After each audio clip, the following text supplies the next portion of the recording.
Laras Garage. Ja, heute machen wir mal wieder ein Werkstattalltagsvideo. Fangen wir mal mit der ersten Station hier an. Für unseren schwarzen Eber, Mittelkonsolenkonstruktion. Ja, das hier ist unser Carbonteil. So sieht es aus vorm Lackieren. So sieht es aus, wenn es noch mittendrin ist. Hier sieht man schön die Vertiefungen und so weiter. Hier ist nur Harz aktuell. Das heißt, das wird jetzt schön geschliffen und vorbereitet, dass wir einen matten Klarlack auftragen können. Warum matt? Ganz einfach, der Rest vom Innenraum, wo bis jetzt ja schon Carbon ist auch schon matt. Somit ja, wird das halt jetzt auch matt.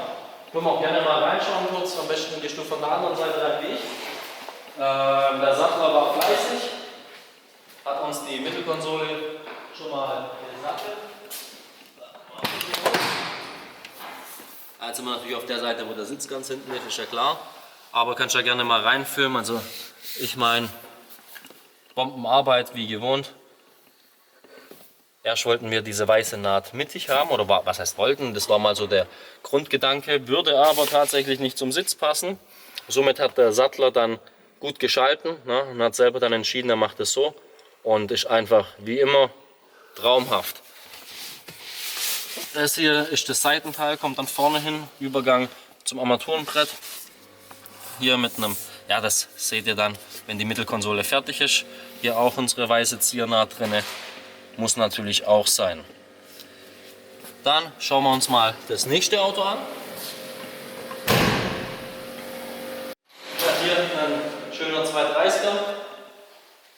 In Anführungszeichen nur ein 350er. Reicht vollkommen aus bei dem, also der Motor ist meiner Meinung nach genial. Können wir auch gerne mal kurz reinschauen, weil die Farbkombination wirklich sehr, sehr schön ist. Guck mal rein. Echt sehr, sehr schöne Farbkombination mit dem braunen Leder, Holzlenkrad. Also ja, kann man auf jeden Fall anschauen, mit offenem Verdeck, wirklich ein Augenschmaus, sieht traumhaft aus. Warum ist das Auto bei uns und warum steht es auf 4 von diesen Movern, auf diesen Rollwägelchen? Ganz einfach, 7-Gang-Getriebe, Drehzahlsensoren auf der Elektrikplatine im Getriebe, bekanntes Problem. Das heißt, die Platine ist ausgebaut, die Drehzahlsensoren werden ersetzt, wird wieder eingebaut und dann kann das Fahrzeug wieder fahren. Heißt ja auch Fahrzeug und nicht Stehzeug. Schauen wir mal weiter. Unser nächstes Fahrzeug ist ein CL55 Sauber. Ja, ihr habt das Auto wahrscheinlich schon ein paar Mal bei uns gesehen, ist Stammgast. Ja, der Kunde hat, so wie er gesagt hat, den günstigsten CL55 AMG gekauft, den es im Internet gab. Ja, somit muss man halt die eine oder andere Sache reparieren. Hat eine neue ABC-Pumpe bekommen.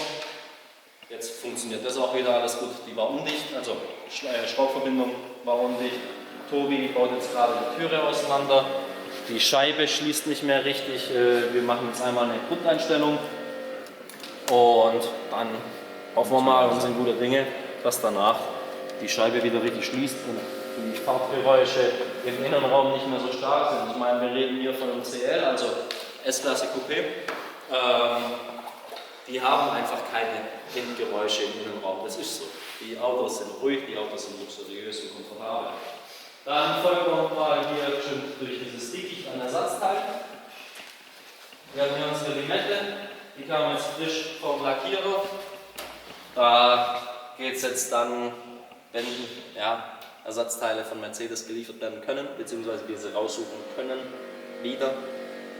Kann vielleicht noch dauern, dann geht es hier dann auch wieder weiter. Wir dämmen jetzt halt mal den Innenraum und so weiter, gibt es aber ein separates Video dazu.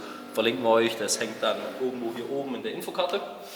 Ja, und zu guter Letzt C124 E36 AMG, laut Recherche nur 90 Stück, ohne AMG Exteriorpaket, laut unserer Recherche 9 Stück weltweit. Das heißt, wirklich was Besonderes, wenn das alles stimmt mit 9 Stück weltweit, wahrscheinlich einer der seltensten AMGs überhaupt. Hat eine Teilrestauration bekommen, hat der Tobi sich am Unterboden verkünstelt. Das ist aber auch separat gefilmt, da gibt es auch ein separates Video dazu, lohnt sich auf jeden Fall anzuschauen. Ja, ich bedanke mich auf jeden Fall mal fürs Zuschauen. Bis bald, bis zum nächsten Video. Laras Garage.